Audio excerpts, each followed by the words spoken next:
Tirania de Aço capítulo 1075 Superando o Medo. Esse capítulo veio de novelfull.net. Por favor, confira o site, link na descrição. Enquanto a guerra continuava no Oriente, Berengário tinha outros assuntos a tratar.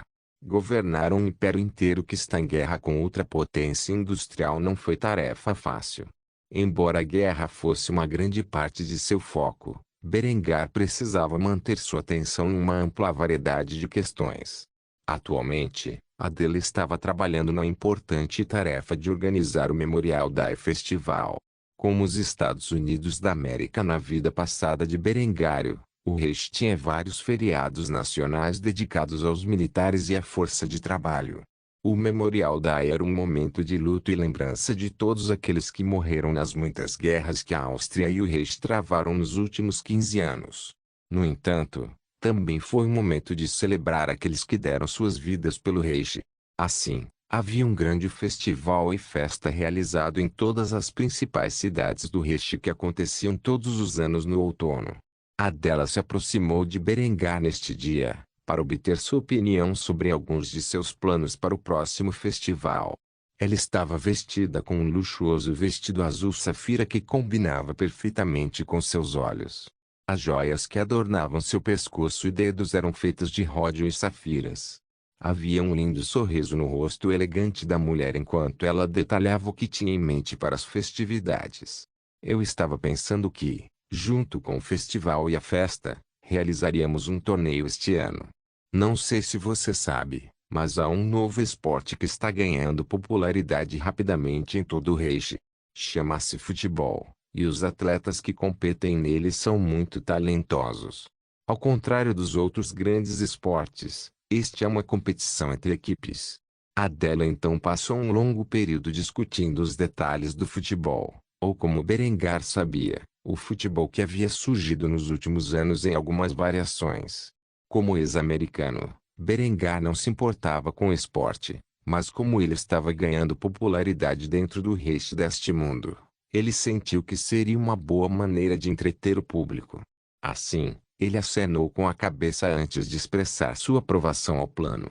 Muito bem, podemos sediar na grande Kufstein Arena. Algum trabalho terá que ser feito para converter a instalação de um estádio de combate em um campo de futebol, mas devemos ter as reformas concluídas a tempo para o festival. O que mais fez você ter em mente? Adela rapidamente pegou um fichário que continha todas as suas anotações sobre ela e as ideias de sua equipe para o festival memorial, e ela passou mais de 2 horas discutindo os detalhes com o marido, que no final aprovou tudo o que ela havia inventado. Não foi até o sol começar a se pôr que os dois completaram seus preparativos, onde Adela finalmente falou sobre alguns problemas mais pessoais que sua família estava enfrentando. Não sei se você tem prestado atenção, mas Lindy não está indo muito bem. Eu tentei de tudo para ajudá-la a processar sua ansiedade, mas acho que está piorando. Quando foi a última vez você falou com ela? Berengar recostou-se na cadeira e pensou em quando foi a última vez que teve uma discussão adequada com Lindy sobre suas preocupações e, finalmente, suspirou pesadamente antes de se servir de uma bebida. Ele não hesitou em virar o copo inteiro antes de responder a pergunta. Faz cerca de 2 semanas.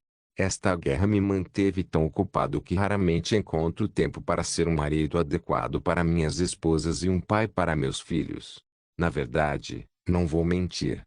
Tem sido bastante bom falar sobre algo diferente de estratégia, tática e relatórios de baixas. Talvez eu devesse dar uma palavrinha com Linda agora que tenho algum tempo livre. Você gostaria de me acompanhar nessa empreitada? Adela só conseguiu sorrir, embora com um pouco de amargura, enquanto balançava a cabeça e recusava a oferta. Fiz tudo o que pude para ajudar Lindy em seu pavor. No entanto, acho que ela precisa de você agora mais do que qualquer um de nós. Esta deve ser uma discussão que vocês dois terão a sós. Se não me engano, ela está provavelmente no bar do palácio agora. Não tenho certeza se você sabe disso, já que você sempre foi o único a ir para a guerra no passado, mas ela sempre lida com suas preocupações bebendo excessivamente. No entanto, acho que ela tem de definir a barra para falar desta vez. Berengário acenou com a cabeça em silêncio antes de se levantar e se aproximar da porta. Ele deu um último sorriso a dela antes de sair de seu escritório, deixando a mulher sozinha em seu escritório. Berengário então percorreu a enorme propriedade que era sua casa e deslizou magistralmente por seus corredores até encontrar o local onde desejava entrar. Depois de entrar no bar, Berengar notou que Lindy não estava sozinha. Na verdade, havia vários membros da equipe de sua casa que estavam de folga e tomando uma bebida. Assim como alguns generais e almirantes que dormiram nos quartos de hóspedes do palácio durante a guerra. Na verdade, o enorme palácio manteve alguns convidados nas últimas semanas, todos militares. Como Kaiser, e um pouco introvertido por natureza, Berengar preferia passar o tempo na segurança de sua casa. Por causa disso, tinha tudo de que ele precisava não apenas para administrar as operações do dia a dia do Reich, mas também para conduzir a guerra em todo o mundo. Assim, em vez de esperar que seus generais e seus quadros de escritório se deslocassem para o palácio, ele os instalou em seus próprios aposentos para que pudessem responder a qualquer momento a desenvolvimentos críticos. Adelbrand estava sentado no bar e instantaneamente chamou a atenção e saudou Berengar quando viu o homem entrar na sala. O Berengário não se deu conta disso, ou evitou deliberadamente o homem, porque dirigiu-se diretamente à sua esposa emburrada, que estava sentada no bar com um coquetel nas mãos. A jovem garçonete que havia trabalhado no palácio de Berengário por vários anos, tinha uma expressão cautelosa no rosto quando viu o Kaiser entrar e se aproximar de sua esposa. Ela fez um parto amplo para dar ao casal real tanto espaço quanto eles precisavam, assim como todos os outros na sala. Berengar sentou-se ao lado de Lindy e pediu um igbal de uísque, antes de agarrá-la e beijá-la delicadamente. O ato fez com que Lindy olhasse para ele com um sorriso amargo no rosto. Embora seus olhos estivessem inchados e manchados de lágrimas, o que, apesar de sua aparência terrível, ainda era atraente por si só. Como resultado, ele passou os braços em volta da mulher e a abraçou com força, antes de beijar sua testa e sussurrar em seus ouvidos palavras de conforto. Eu sei que esta guerra tem sido especialmente difícil para você, mais do que qualquer uma das minhas outras mulheres. E eu quero me desculpar por não estar lá para você quando você mais precisou de mim. Eu pensei que talvez Honoria e os outros pudessem confortá-la adequadamente, enquanto eu gerenciava o esforço de guerra, mas é evidente para mim agora que esse foi o curso de ação incorreto. Lindy, meu amor, se você precisar de um ombro para chorar, eu sou todo seu. Se você precisa de uma distração para seus problemas, estou aqui para ajudá-lo e, se precisar de um amigo para confiar suas preocupações, sou o seu homem. Então, por favor, pare de se torturar por causa do nosso filho. Ele é um homem agora e está cumprindo o seu papel melhor do que eu esperava. Lindy pressionou a cabeça no ombro de Berengário e soltou todas as lágrimas que seu corpo conseguiu reunir, como já havia feito tantas vezes no mês passado. Berengar só podia sentar lá e acariciar seu cabelo loiro avermelhado enquanto bebia de sua bebida, deixando a mulher soluçar até não sobrar nada. Depois de algum tempo, Lindy enxugou as lágrimas de seus olhos, revelando sua maquiagem manchada quando ela começou a falar sobre a ansiedade paralisante que a dominou desde que seu filho mais velho partiu para a guerra. Eu não sei se é, mas eu só tenho essa sensação angustiante de que nosso bebê não vai voltar para nós. Eu nunca me senti assim quando você foi para a guerra. Claro, eu estava ansioso, mas eu sempre soube que você voltaria inteiro para mim. Não é o mesmo com Hans? Berengar agarrou firmemente a mão da mulher com a sua e exibiu uma expressão tranquilizadora enquanto tentava acalmar seu medo. Lindy, dei ao menino o anel de sol. Mesmo que seu avião fosse atingido por um míssil Terra, que, como você sabe, os japoneses não têm em seu arsenal, o menino ainda sobreviveria e permaneceria inteiramente ileso. Não há nada com que você precise se preocupar. Ele tem o poder de um deus literal protegendo-o. As armas do homem, por mais poderosas que sejam, até agora se mostraram incapazes de perfurar o anel das defesas do sol. Você sabe tão bem quanto eu que testei a coisa exaustivamente tanto quanto pude depois de obtê-la em minha posse. Lindy fungou mais uma vez enquanto acenava com a cabeça, sabendo muito bem que as palavras de Berengar eram perfeitamente lógicas e razoáveis. No entanto, ela não conseguia se livrar desse sentimento sinistro que tinha, por isso ela foi rápida em dar voz a ele, não querendo esconder nada do amor de sua vida. Eu sei, eu ainda me sinto preocupado, não importa o quanto eu tente racionalizar isso. Ela estava prestes a tomar outro gole de seu coquetel quando Berengar o arrancou de suas mãos antes de repreendê-la sobre seu recente abuso excessivo de álcool. Acho que você já bebeu o suficiente. Na verdade, acho que precisamos fazer uma desintoxicação. Vamos limitar sua ingestão de álcool até que seu corpo possa processar adequadamente todo o veneno que você injetou no mês passado. Você vai não adianta nada para antes se você se matar com essas coisas. Não estou dizendo que suas preocupações são inválidas. Você é a mãe do menino, e deve se preocupar com a segurança dele, pois mesmo tendo a proteção de sol, ele ainda está em uma zona de guerra ativa. No entanto, você não deve deixar sua ansiedade dominá-lo e impedi-lo de cumprir seu dever para com sua família. Ouvi dizer que você tirou um ano sabático do trabalho, durante o período mais crítico do desenvolvimento de nosso império, e que deixou a criação de nossos filhos para os outros enquanto definha aqui neste bar. Então, aproveite o dia de hoje para chorar a última de suas lágrimas. Estarei aqui com você dia e noite se for preciso. Mas amanhã voltamos às nossas vidas normais. Chega de beber em excesso, chega de faltar ao trabalho e certamente chega de negligenciar sua família. Eu te amo, Lindy, e você sabe que eu quero o melhor para você e nossa família. Depois de dizer isso, Lindy voltou a chorar. Uma onda de emoções conflitantes a bombardeou depois de ouvir o discurso do marido e, portanto, o casal passou o dia inteiro junto para ajudar a processar esses sentimentos. Tirania de Aço Capítulo 1076 Sabotadores alemães. Desde a Batalha das Ilhas Marshall, a Marinha Imperial Japonesa havia perdido completamente a capacidade de transportar tropas e suprimentos para a ilha de Bornéu. Com as frotas alemãs patrulhando o mar da China Meridional e eliminando quaisquer embarcações japonesas que ousassem entrar na região. Enquanto isso, as matilhas de lobos alemãs continuaram a assediar os navios japoneses e transportar para o norte até o mar do Japão, causando uma enorme dor de cabeça para a Marinha Imperial Japonesa e o Exército. Como resultado, o único meio de apoio que os japoneses puderam dar às suas tropas em Bornéu foi via aérea. Com suas bases aéreas estacionadas no norte e no sul das Filipinas, o Osaka Armory poderia enviar aeronaves e levá-las através das ilhas até chegarem a Bornéu. No entanto, devido às perdas sofridas no mês anterior, o Japão foi forçado a recrutar pilotos e dar-lhes um estilo de treinamento intensivo antes de enviá-los para lutar nos céus de Bornéu e da Coreia. Naturalmente, isso apenas aumentou a taxa de baixas entre os pilotos japoneses, que atribuíram a eles o apelido sombrio de jockeys de caixão.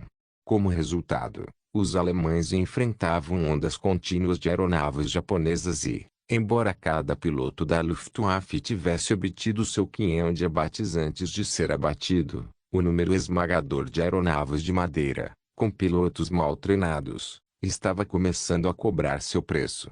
Luftwaffe que teria que transportar mais aviões da pátria para o Pacífico para compensar suas perdas. Um processo que durou meses. Assim, os Sturmkommandos foram chamados para uma missão especial. No momento, o coronel Andreas Ritter von Scheiger estava a bordo de um avião, que sobrevoava os céus de Manila durante a hora do crepúsculo. Havia uma expressão estoica no rosto do homem enquanto ele olhava para o dispositivo de visão noturna vampírico que ele havia guardado em sua mochila por causa da queda. Ele e cerca de uma dúzia de outros agentes das forças especiais estavam prestes a pular de uma grande altitude e entrar na base aérea japonesa estacionada no norte das Filipinas. Seu objetivo era simples: sabotar a instalação, para que os japoneses não pudessem mais embarcar em seus aviões do Japão para Bornéu. Afinal, A base aérea fora de Manila era fundamental para reabastecer os caças japoneses antes que eles pudessem mandá-los para o sul. Sem esta base aérea, os militares japoneses não teriam meios para disputar os seus de Bornéu, que já estavam em grande parte nas mãos dos alemães, exceto por algumas batalhas pela supremacia que ocorriam uma vez por semana. Sem dizer uma palavra durante todo o percurso, Andreas ficou sentado, esperando que a luz verde iluminasse a cabine, que, assim que aconteceu, ele foi o primeiro a pular. Tendo feito mais saltos alto do que ele conseguia se lembrar com precisão, Andreas caiu do céu sem esforço com a graça de um anjo, antes de abrir seu paraquedas no último segundo possível. Apenas 80 pés acima do solo.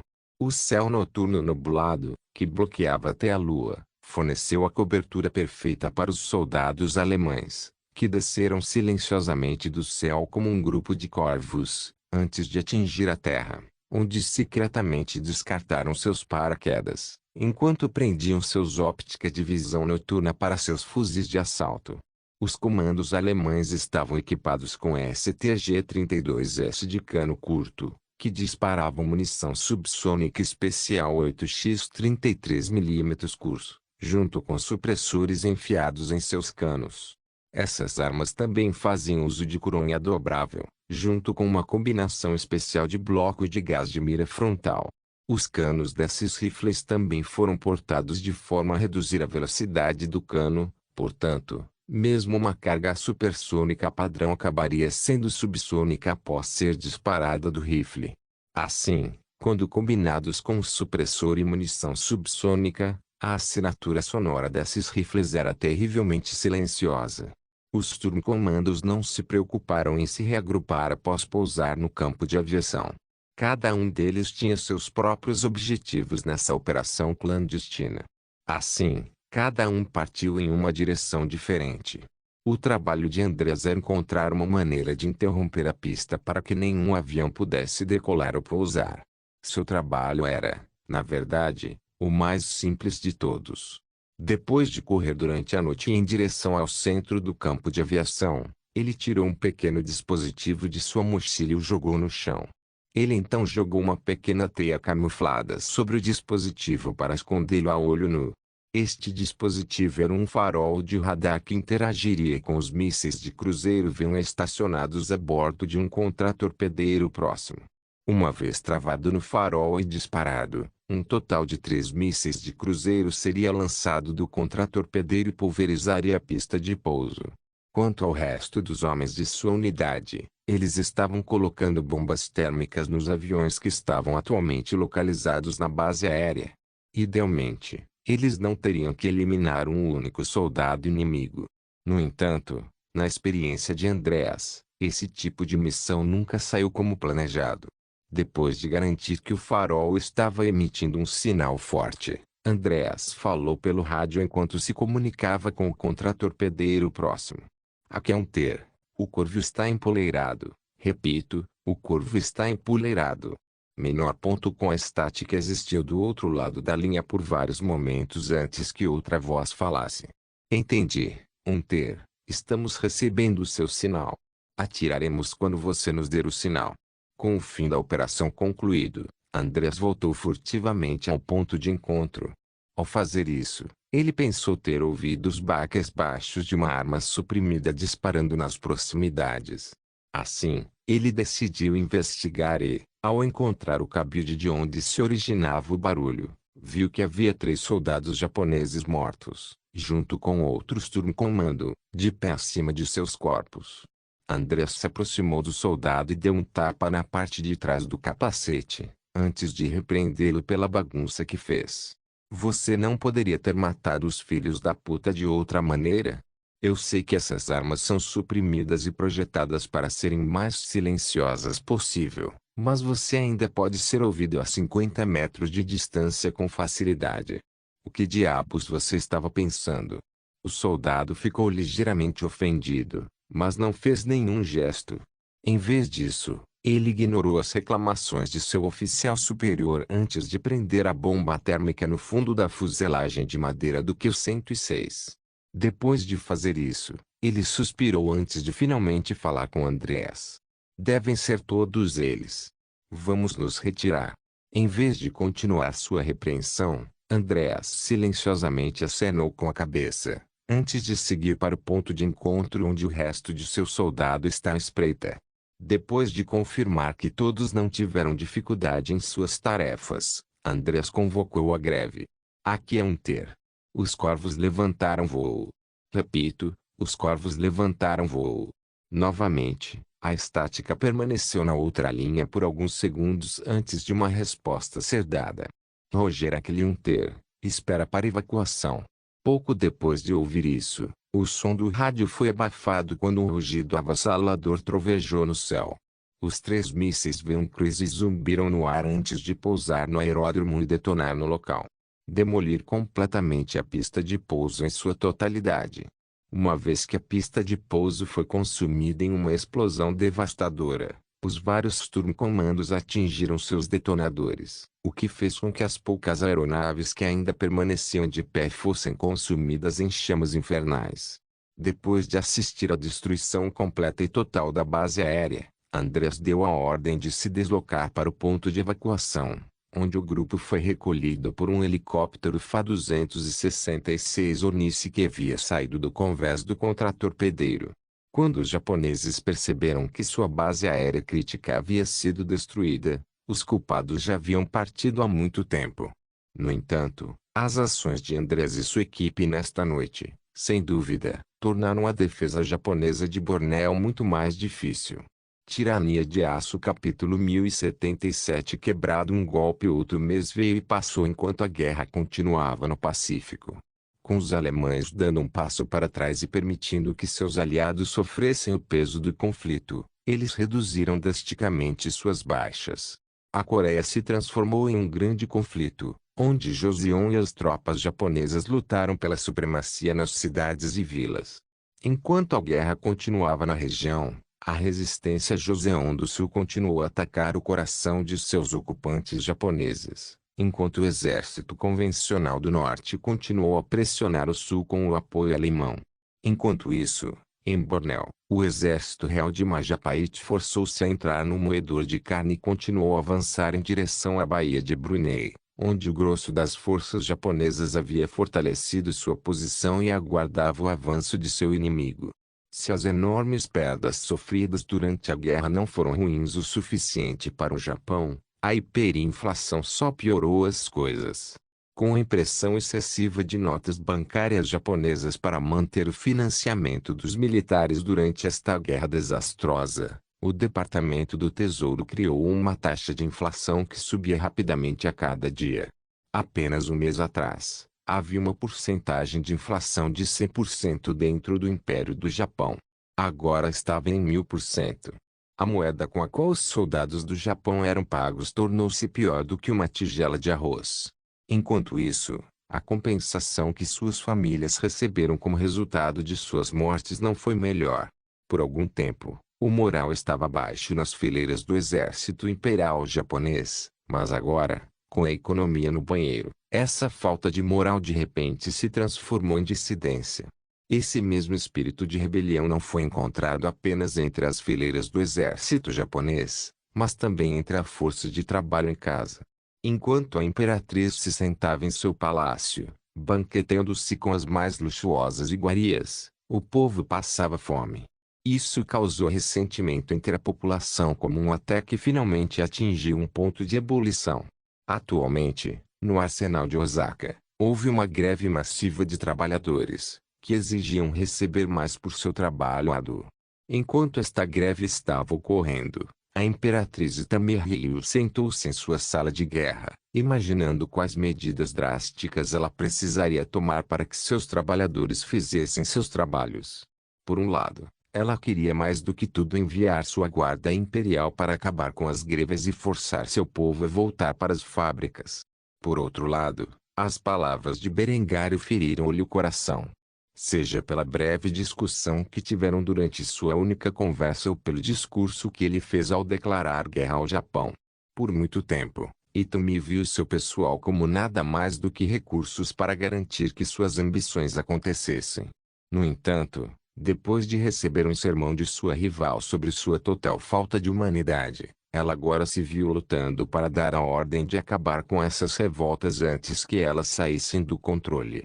Seu povo estava morrendo de fome, enquanto era forçado a trabalhar longas horas com máquinas perigosas, e esses eram os sortudos.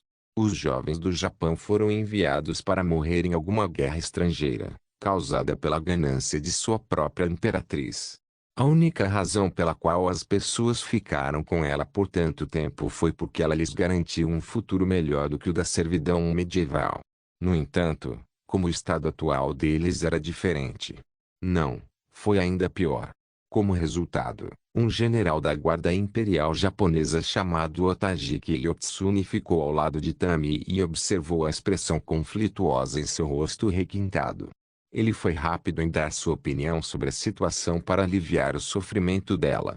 Kami-sama, se não acabarmos com essas greves logo, isso levará à revolução. Você deve usar mão pesada para forçar esses camponeses ingratos de volta às fábricas onde eles pertencem. Se você não o fizer, você pode perder tudo. Essas últimas palavras ditas pelo líder da guarda imperial fizeram Itami zombar antes de repeti-las com um tom de derrota em sua voz. Perder tudo, hein? Neste ponto, isso não parece tão ruim. Vendo que sua deusa estava à beira do desespero, o homem manteve-se firme em suas resoluções e começou a repreender a mulher por ter perdido a fé em sua própria capacidade. Kami-sama, você é a deusa da guerra do Japão. Você depôs a tirania do shogunato Azekage e pressionou sua reivindicação ao trono sem se preocupar com a opinião de ninguém. Você sempre fez o que era necessário para a sobrevivência contínua de nosso povo. Não perca a fé agora, só porque esses demônios de olhos azuis estão representando um desafio maior do que você pensou inicialmente. Você deve assumir o controle e fazer o que for necessário para o bem de seu povo. Embora apenas um homem falasse com ela, Itami podia ouvir as vozes de dois indivíduos diferentes expressando suas opiniões sobre como proceder. De um lado estava o líder de sua guarda imperial, sugerindo a violência e a tirania como meio de resolver esta crise. Porém, no outro ouvido, sussurrou a voz de um fantasma de sua vida passada. Na verdade, Itami podia até ver Julian em seu uniforme de cadete, balançando a cabeça em desgosto antes de dar sua voz de sabedoria aos ouvidos dela. TSK. TSK. TSK. Meu querido Ai, você ouviu esses homens perversos e seus maus conselhos sobre como administrar seu país por muito tempo. Estou desapontado com você.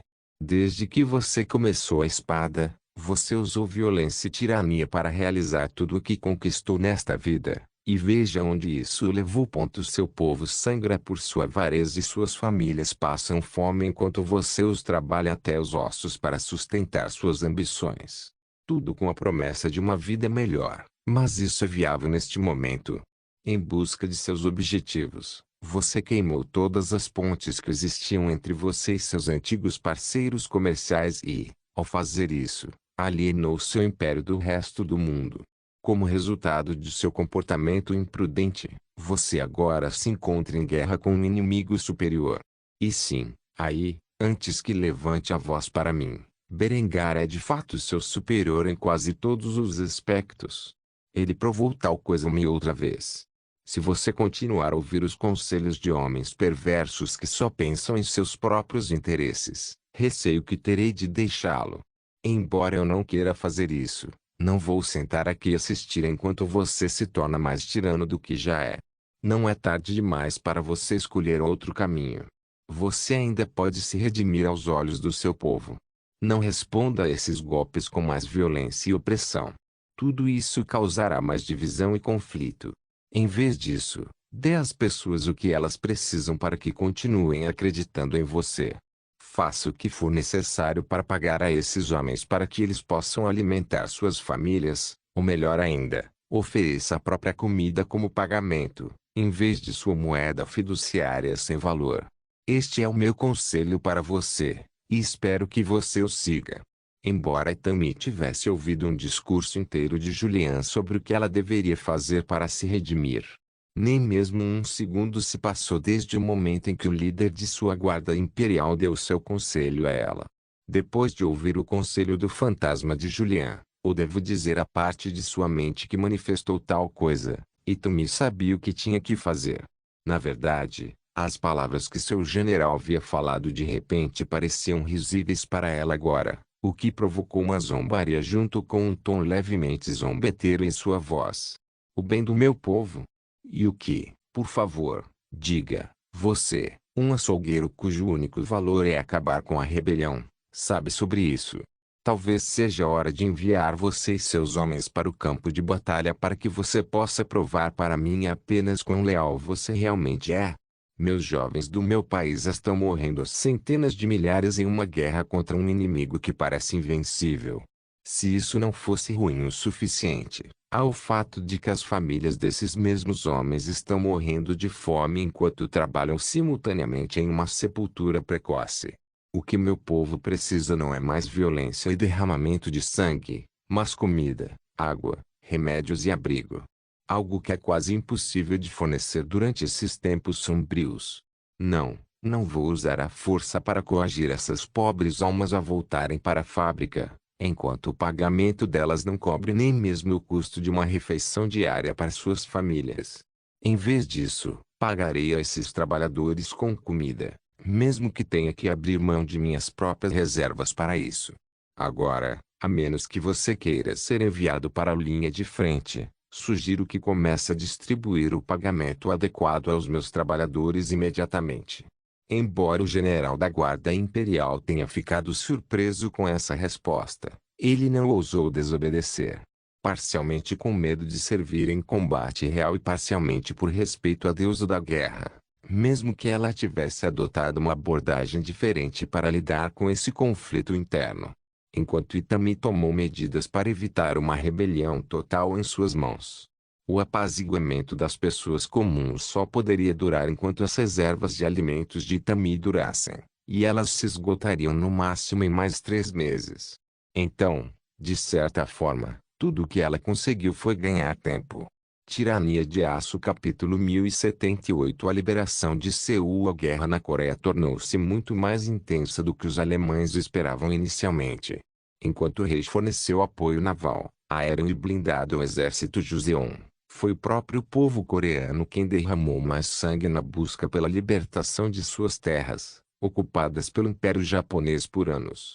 Entre esses lutadores estava ninguém menos que Cha Jong-soo, um adolescente que lutou contra os japoneses por anos como membro do solteiro Joseon Resistance Movement.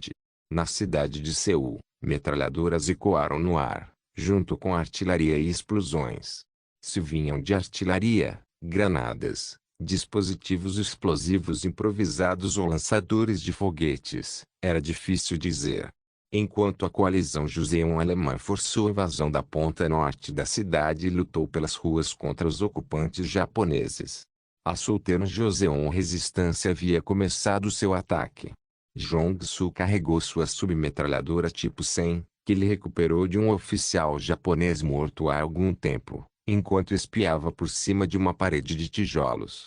Do outro lado de sua cobertura estava um esquadrão de soldados japoneses imperiais, que estavam escondidos atrás de uma barricada, armados com um canhão antitanque PaK-43 capturado de 8,8 centímetros, bem como alguns lançadores de foguetes disparados de ombro de seu próprio projeto. Esses homens tremiam ao ouvir o rugido do motor de um Panther descendo a rua, junto com o som de seus trilhos de aço escalando o solo. Em sua experiência, um desses canhões antitanque era capaz de perfurar a armadura da Pantera de perto, enquanto seus lançadores de foguetes não eram tão eficazes. O lançador de foguetes tipo 4AT não era apenas extremamente pesado, mas dificilmente o que alguém chamaria de móvel. Só podia ser disparado de bruços, com o apoio de um bipé na frente e um monopé atrás. Também só foi realmente eficaz contra as regiões menos blindadas de um tanque Pantera, e apenas de perto. No entanto, essas armas se mostraram eficazes em manter colunas blindadas nas cidades e retardar o avanço alemão e, portanto, foram produzidas em grandes quantidades no continente japonês enquanto eram enviadas apenas para o teatro coreano. Afinal, o Mar do Sul da China era efetivamente controlado pela Kriegsmarine agora que a Marinha Imperial Japonesa ficou com apenas uma frota para proteger o continente. Jong-soo sabia que se ele não eliminasse esse esquadrão, o exército Joseon alemão estaria caindo direto em uma armadilha. Assim, ele e um pequeno esquadrão de rebeldes do sul de Joseon armados principalmente com metralhadoras, respiraram fundo para acalmar seus nervos antes de atacar os japoneses que estavam muito focados na estrada à frente para saber que os inimigos estavam à espreita a menos de 10 metros de distância. Depois de acalmar seu coração, Jong-soo ergueu-se um pouco acima de sua cobertura, apenas o suficiente para apontar sua arma, e disparou todo o pente em direção às tropas japonesas. Ele não estava sozinho, pois 3 outros homens fizeram o mesmo. A emboscada repentina, junto com o volume avassalador de chumbo, pegou os japoneses completamente desprevenidos e, quando o esquadrão percebeu que estava sob ataque, eles já estavam mortos ou sangrando. Depois de recarregar rapidamente sua revista, Jong-soo despejou outra parede de chumbo nos corpos dos soldados japoneses apenas para se certificar de que eles estavam realmente mortos, e talvez como um meio de desabafar suas frustrações com o conflito em curso, do qual ele fazia parte. Desde que ele era uma criança pequena. Com o esquadrão japonês morto, Jong-soo rapidamente deu uma ordem ao seu esquadrão enquanto buscava suprimentos do inimigo. Recupere o que puder e conecte aquela arma antitanque com uma granada de termita. A última coisa de que precisamos é que ela seja usada por nossos aliados. Você tem 30 segundos, agora vá. Os rebeldes do sul de Joseon fizeram o que foram instruídos antes de fugir da área. E bem a tempo também, quando ouviram os sons de um tanque médio japonês Type 4 subindo a rua. Pouco tempo depois, o som de um disparo de arma de 8,8 centímetros pôde ser ouvido à distância, junto com uma explosão. No segundo seguinte, um caça-tanques Jagdpanther rolou pela rua e apontou sua arma para os destroços fumegantes do tanque japonês, antes de disparar outro tiro em direção a um alvo hostil diferente. Os rebeldes de Joseon comemoraram ao ver o exército real de Joseon correr pelas ruas, apoiando a armadura alemã, enquanto lutavam contra outra barricada japonesa mais adiante na linha. Um oficial do exército Joseon que estava atrás de sua unidade notou os rebeldes que estavam escondidos nas proximidades e rapidamente os abordou. O homem tinha uma submetralhadora de design alemã nas mãos e uma expressão bastante severa no rosto. Ele foi bastante cauteloso depois de ver os rebeldes. Afinal, os rebeldes estavam equipados com armas japonesas em sua maioria recuperadas. Vocês aí. Apresentem-se ou abrirei fogo. Jong-soo avançou com as mãos levantadas no ar como sinal de que não era hostil. No entanto, o oficial Joseon continuou a levantar sua arma e emitir ordens, o que imediatamente irritou Jong-soo. Em vez de levar um tiro, Jong-soo obedeceu, embora com um tom um pouco presunçoso em sua voz. Cha Jong-soo, estou com a solteira Joseon Resistência. De nada, a propósito. Se não fosse por nós, seu tanque teria caído direto em uma emboscada. Acho que o PAC-43 teria feito pouco trabalho a uma distância tão curta, quanto mais os lançadores de foguetes. Aqueles japoneses estavam carregando. O oficial não ousou olhar para trás para confirmar o que Joseon disse, não quando havia vários homens fortemente armados à sua frente. Em vez disso, ele abaixou ligeiramente a arma e acenou com a cabeça antes de dar ordens aos rebeldes como se fosse seu oficial superior. O exército está avançando para o sul. Se você é tão capaz quanto afirma, pode reagrupar-se com minha companhia e apoiar nossos esforços. Agora mexa-se. Jong-soo, porém, não gostou do comentário, nem do tom de voz do oficial. Ele operava de forma independente como guerrilheiro há anos e não queria receber ordens de algum sitiante. Assim cuspiu no chão antes de responder às ordens do oficial com o que realmente pensava delas. Foda-se, Você acha que agora finalmente decidiu fazer algo sobre os malditos japas, que aqueles de nós que lutamos e sangramos por anos temos que ouvir suas ordens? Esta é a nossa cidade, e nós a conhecemos melhor. Eu vou te apoiar, mas se você acha que estou ouvindo alguma coisa que você tem a dizer, então você está louco. Vamos, rapazes, vamos foder mais alguns japoneses. Depois de dizer isso, os rebeldes partiram, deixando o oficial de mau humor. Ele nunca esperava ser recebido pela resistência local de maneira tão desrespeitosa. No entanto, tudo o que ele podia fazer era engolir seu orgulho e se reagrupar com sua unidade enquanto avançavam para o sul na cidade. Apesar dos melhores esforços do exército imperial japonês para colocar um último pedaço de resistência contra seus inimigos, a cidade de Seul cairia nas mãos da dinastia Joseon após mais 3 dias de luta, onde a coalizão Joseon-alemã continuaria a marchar mais para o sul com a intenção de libertar tudo entre eles e Busan. Tirania de Aço capítulo 1079 Dia da Memória. Berengário acordou bem cedo, como sempre. Como governante da nação mais poderosa do mundo, ele não tinha chance de dormir, mesmo que quisesse. Assim, ao raiar do dia, ele se levantou da cama e entrou no chuveiro antes de se vestir com sua insígnia imperial. Não era todo dia que Berengário usava uniforme de gala militar altamente condecorado. No entanto, hoje não foi um dia comum. O festival do Memorial da havia chegado, muito graças aos esforços de Adela. Assim, Berengário teria de fazer mais uma aparição pública, algo de que cada vez menos gostava com o passar dos anos. Ele certamente escolheria ser um eremita se tivesse a opção, mas se esconder do público quando você era o chefe de estado nunca era um bom sinal. Assim, depois de se arrumar perfeitamente, Berengário olhou-se ao espelho, onde viu as suas belas feições. A idade começou a atingir o homem, que até agora ele não havia notado.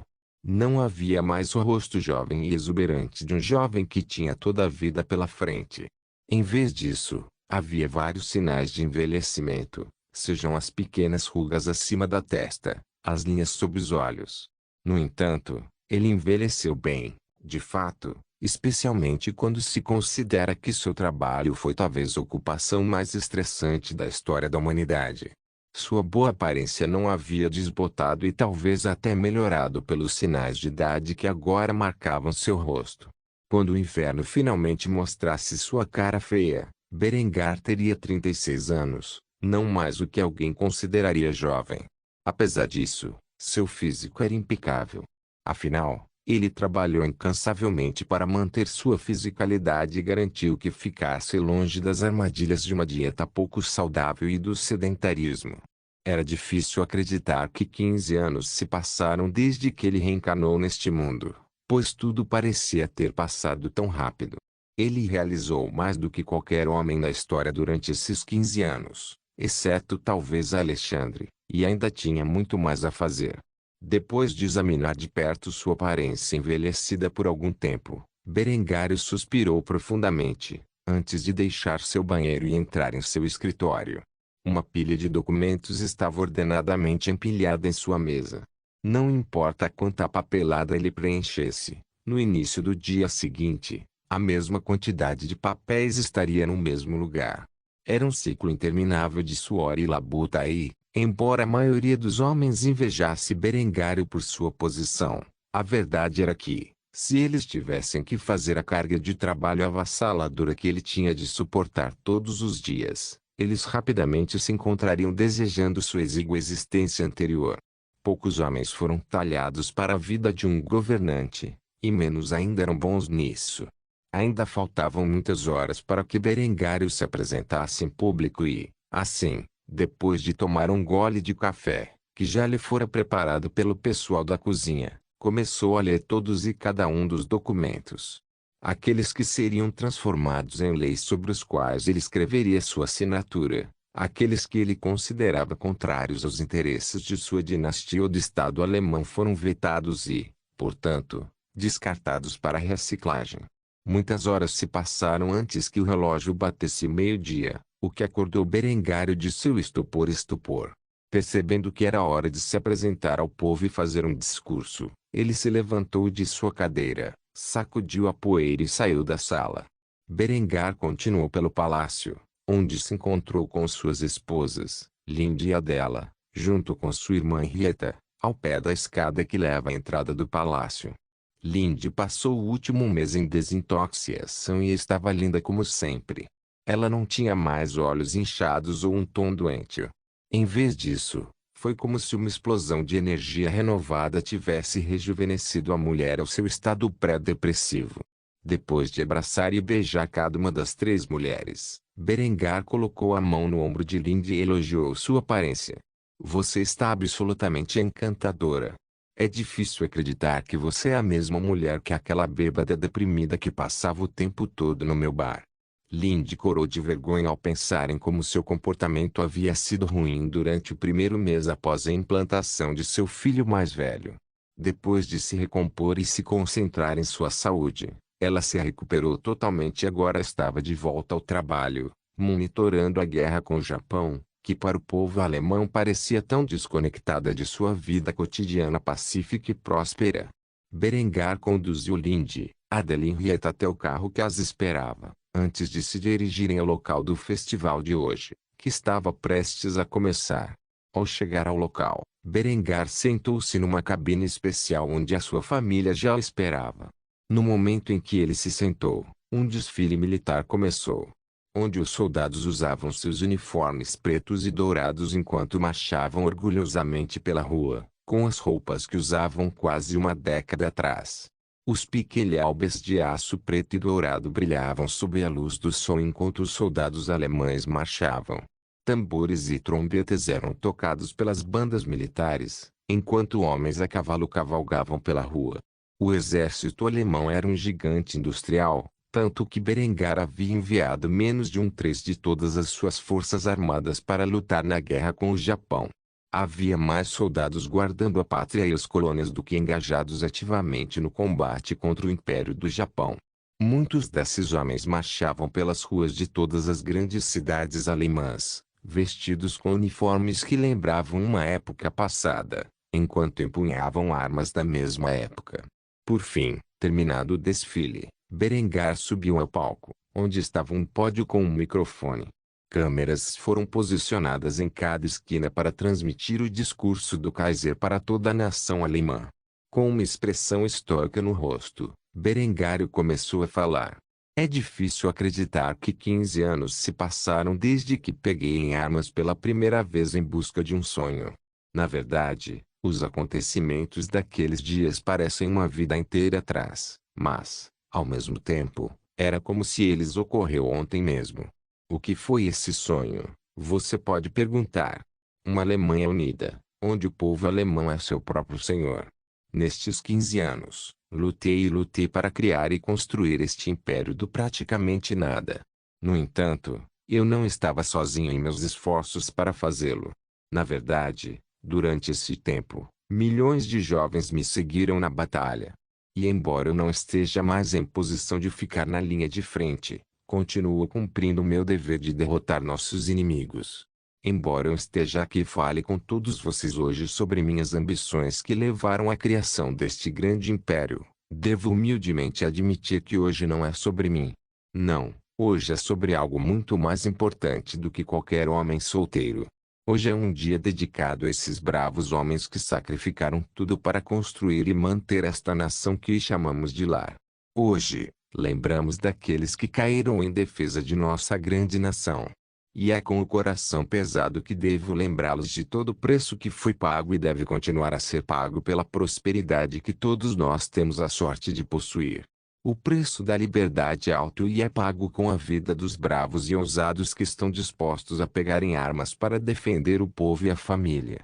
Então, enquanto todos comemoramos hoje, quero que todos se lembrem daqueles que morreram para garantir que nossa nação continue a prosperar. Obrigado a todos por terem vindo hoje e espero que gostem das festividades que minha esposa Adela preparou para todos vocês. Posto isto, Berengário saudou a tropa em posição de sentido por baixo do palco, que retribuiu o gesto. Depois de fazer isso, Ele saiu de cena e participou das festas públicas que ocorriam em todas as cidades do Reich. Berengar não poupou despesas, garantindo que a melhor culinária alemã e o álcool estivessem disponíveis gratuitamente para todos os cidadãos do Reich. Então, depois que a festa terminou, ele foi para a grande Kufstein Arena, onde assistiu pacientemente ao desenrolar de um torneio de futebol. Enquanto a multidão enlouquecia pelo jogo, Berengário pessoalmente desinteressava-se de qualquer esporte que não fosse aquele que envolvia combate mútuo. Ainda assim, por uma questão de cerimônia, ele sentou e assistiu, como o resto do Reich, pessoalmente ou em seus aparelhos de televisão. Terminado o jogo, Berengário voltou para o seu palácio com a família, onde passou o resto da noite a desfrutar do seu tempo com eles, desejando que seu filho mais velho estivesse em casa para participar das festividades. Não se esqueça de deixar o link de se inscrever no canal. Caso queira contribuir de alguma forma com o canal, entre em contato comigo pelo Instagram do canal. O link do Instagram do canal estará na descrição do vídeo. Por favor, certifique-se de verificar meus outros vídeos. Tenho certeza que você vai gostar deles. Solem irmãos.